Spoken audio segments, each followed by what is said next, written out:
Hi students, this is Dinesh Udupi again, and this is session number 42 of the evolution part.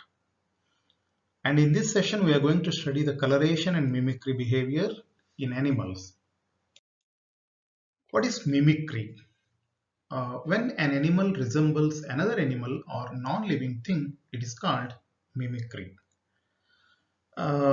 This is a behavior which we normally observe in the nature, in the animals. It is not just a behavior, it has evolutionary significance. It has something to do with the survival of the species, right? So one type of animal behaving or living or showing some activities like other type of individual. So one species resembling another species, or one type of animal resembling a non-living thing, right? Not only the other animal, sometimes they are going to copy the non-living things also. Such behavior is commonly called mimicry. And as I told you, mimicry has an evolutionary significance. So it will help the individual to survive and the species to survive and continue in the nature. The animal which mimics is called a mimic, and it's going to copy some other animal or it's going to copy some other object. So the object or animal which is being copied is called model. Say for example, you just see this picture, right? I hope you can see this insect. Let us call this as a leaf insect, which perfectly matches with the background. So this is the leaf hopper, leaf insect, and these are the leaves. So leaves are model, and this leaf insect is the mimic because it is mimicking the background leaf. What is the advantage of this particular mimicry here? It is not easily visible to its predators like birds and other animals which want to eat it. So here you can call it as a camouflage, matching with the background for the purpose of protection. And more pictures are there. This is a picture where you can see two snakes. The interesting thing is both look same, right? But one is very dangerous and poisonous species and another one is totally harmless species, but they both look same. Here, the harmless snake is mimicking the harmful snake to warn its enemies, right? It is taking protection.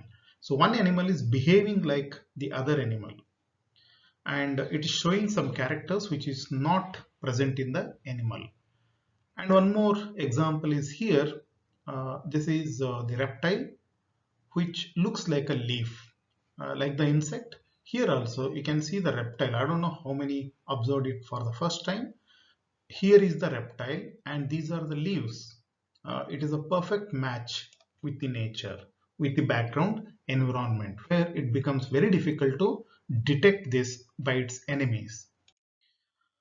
Mimicry can work in three ways.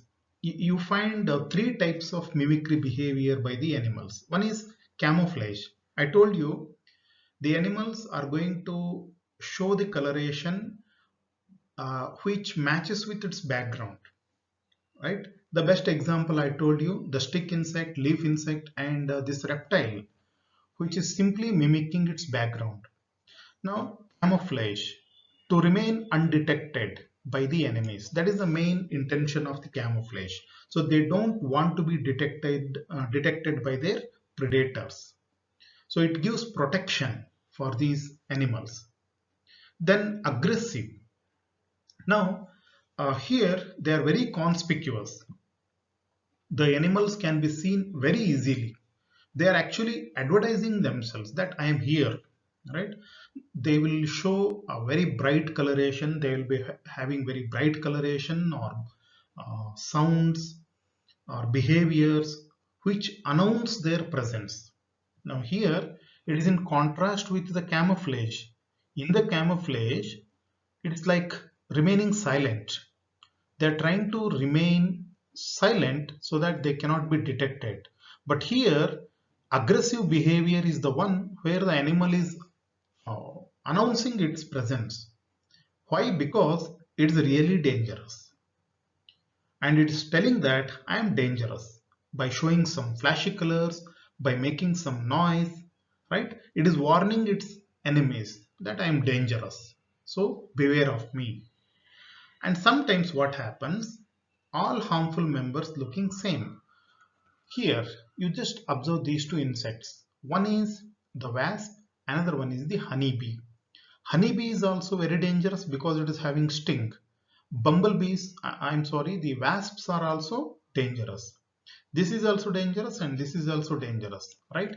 And they will share some common patterns, common color patterns.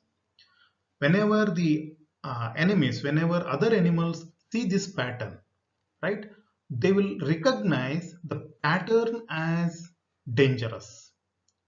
If the insects are like this, then that means they are really harmful. This is called aggressive mimicry. And there is one more very interesting type of mimicry called deceptive mimicry, where a harmless individual posing as harmful. Here you can see in this picture there is one wasp and there is one moth. It is very difficult to differentiate which one is moth and which one is wasp. You know, moth belongs to Lepidoptera, whereas wasp belongs to Hymenoptera. Wasps have sting by which they can sting the enemies, cause a lot of pain. Whereas moth, it doesn't have any such protective mechanisms. Therefore, moth is harmless, but uh, wasp is dangerous. Moth is pretending like a wasp. Moth looks like a wasp. This is a moth which looks like a wasp. So you will get confused that this is also wasp, and you think it for aggressive mimicry and you will avoid it. The enemies will avoid the moth. Even though it is harmless, it can be easily eaten, but the enemies will simply avoid it. So it is taking protection by copying this animal. It's a very important thing, and this is one type of mimicking, right? Study of mimicry is a very vast subject because it has many angles like genetical aspects, environmental factors, physiological factors. There are so many aspects, but here we will stick on to the syllabus and we'll understand two kinds of mimicry which exist, two important kinds of mimicry which exist in the nature. One is Batesian mimicry. A harmless species has evolved to imitate the warning signals of a harmful species directed at a predator of them both. As I told you in the previous slide, this is a type of mimicry where a harmless animal pretends like a harmful animal. It looks like a harmful animal. I will give you the examples here in these three pictures. So one picture which we already discussed. This is a moth which is harmless and this is the wasp which is harmful. But the moth looks like this wasp. Therefore the enemy is confused. It thinks that this is also harmful. Therefore it will avoid it. And by this confusion, this animal is going to get protection. Then you come to this butterflies, which is a very famous example explained by Bates himself, uh, on the name of which it is named like Batesian mimicry because it was uh, described by Bate. This is Viceroy butterfly, right? Uh, it is a palatable species. Palatable means the birds can easily catch it and eat it. It's not going to cause any allergy or any unpleasant sense. But monarch butterfly cannot be eaten by the birds because it is distasteful. It causes a lot of irritation. If a bird catches this, it is going to cause irritation. Some chemicals are there which will cause irritation. But you can see here the viceroy butterfly is mimicking the monarch butterfly. It looks like monarch butterfly. The bird which has tasted monarch butterfly once, which has tasted its bitterness, it will avoid viceroy butterfly also, right? So because of monarch butterfly, viceroy butterfly is also protected. So this type of mimicry, which is called Batesian mimicry, one animal is pretending to be like the other animals. You just think of, say, someone who is really not strong behaving like a strong person, right? A real criminal who is having some typical characters, and someone who is really not a criminal and who is not at all strong. So he will try to imitate the real strong person by wearing such dresses, etc. So you can think it like that. And another example is the coral snake and king snake. Coral snake, it is a very harmful snake. It is very poisonous, deadly poisonous. Whereas the king snake is a harmless and it is a non-poisonous snake. But they look same. Both of them appear same. And the enemies who know the coral snake and its poisonous nature, they will simply avoid the king snake. So king snake is protected because it is imitating the coral snake. So this is called Batesian mimicry. Then we have Mullerian mimicry, which is what we already discussed. Two or more well-defended species, often foul-tasting and that share common predators, have come to mimic each other's honest warning signals to their mutual benefit. It's like the dangerous species. Say there are two dangerous species, A and B, both will develop same type of characters. Say one enemy who encountered one individual will not go to the, uh, he will not touch the other individual because they look same. If it is dangerous, if it was dangerous, then it is also dangerous. So like this, all the dangerous animals will develop same pattern. Here, for example, this is honest signal of a wasp. This is a wasp which is very dangerous because it is having a sting. And this is a honeybee. Honeybee is also capable of causing damage. Both are dangerous. Therefore, both develop same kind of characters. Literally, you can give the example of honeybee, wasp, bumblebee, right? They all have same appearance. You think of yourself, if you are bitten by honeybee, right, once, then you know the pain, and then you will avoid wasp because the wasp looks like honeybee.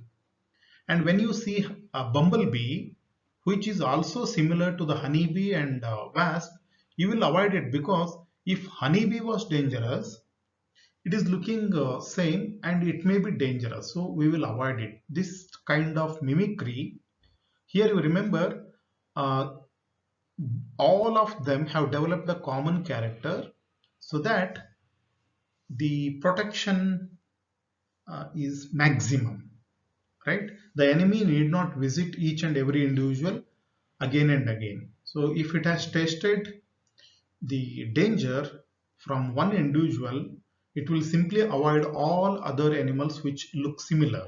That is called Mullerian mimicry. Here you can see the butterflies, I'm sorry, the dragonflies, which are distasteful, and they are four different species and all are dangerous and all look similar. So therefore, they have the protection against the enemies. That's about the Mullerian mimicry. As I told you, mimicry is a very vast topic and a very interesting topic in the evolution and also in terms of animal behavior. So the students who are interested to know more about mimicry and how it works in the nature and what are the different examples, you can refer to the other sources which are available plenty in the internet. But here we just understood what is mimicry and we studied two types of mimicry. One is Batesian and another one is Mullerian mimicry with suitable examples. That's all for this particular session. Thank you.